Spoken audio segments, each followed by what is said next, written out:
আসসালামু আলাইকুম, সবাই কেমন আছেন? আমি সোনিয়া আফরিন চলে এসেছি নতুন একটি রেসিপি নিয়ে। আজকে আমি আপনাদের সাথে শেয়ার করব পাকিস্তানের ফেমাস একটি রেসিপি কড়াই চিকেন। এর জন্য স্পেশাল একটা মশলা লাগবে, সেটা আমি রেডি করে নিয়েছি, আপনাদের সাথেও শেয়ার করলাম। চলুন দেখে নেই।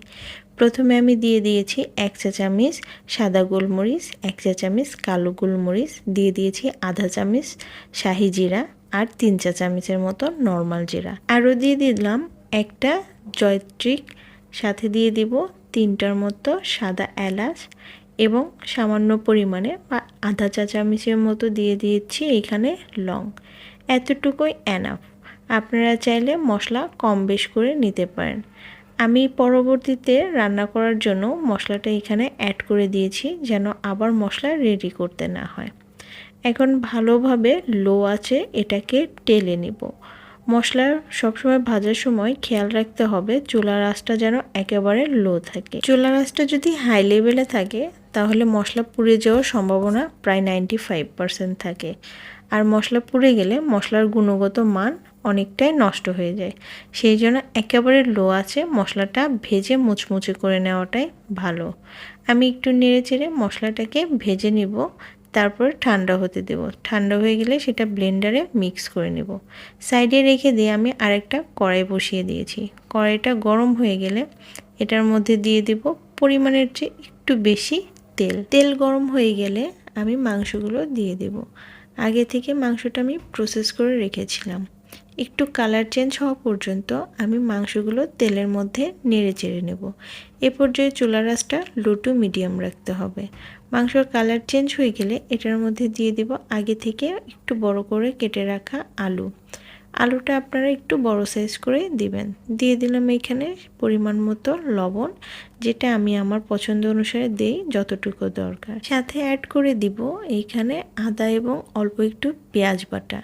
পেঁয়াজটা পুরোটাই অপশনাল, এটা আপনারা দিতে চাইলে দিতে পারেন, নাও দিতে পারেন। তবে কড়াই চিকেনে কখনো পেঁয়াজ ইউজ করে না। আমি আদার সাথে অল্প একটু দিয়ে দিয়েছি।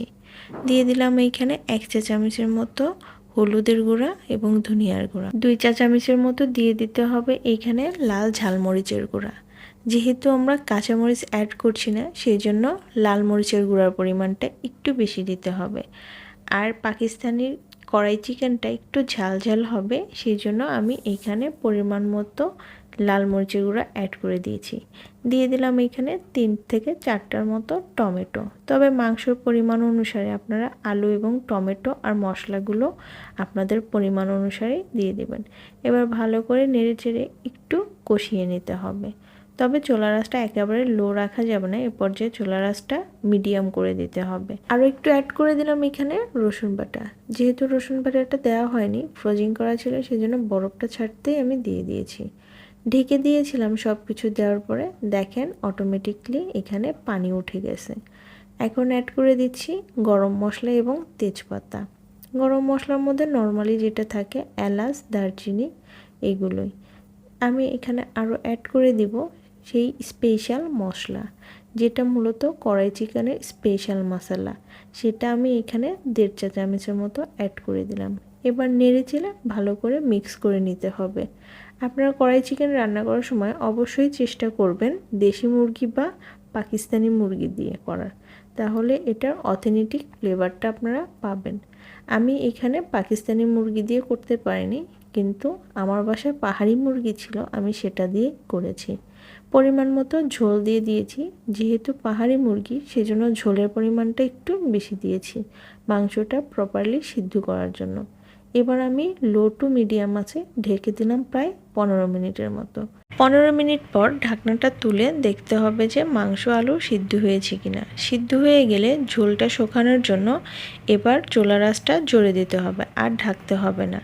দেখেন মোটামুটি ঝোলটা শুকিয়ে গেছে, আর এইখানে আমি 2টা ডিম অ্যাড করে দিয়েছি। এটা পুরোটাই অপশনাল। ঝোলটা এরকম মাখো মাখো হয়ে গেলে এটাকে আমি সার্ভ করে নেব। হয়ে গেছে আমার কড়াই চিকেন। দেখেন সার্ভ করে নিয়েছি, কতটা লোভনীয় লাগছে আর কি সুন্দর একটা কালার এসেছে। খেতেও কিন্তু দারুণ। আপনাদের কেমন লেগেছে আমার এই স্পেশাল কড়াই চিকেনটা অবশ্যই কমেন্টসে জানাবেন। অবশ্যই লাইক, কমেন্টসে, শেয়ারে ভরিয়ে দেবেন। আজকের মতো বিদায় নিচ্ছি। দেখা হবে নতুন কোনো ভিডিওতে ইনশাআল্লাহ। আল্লাহ হাফেজ।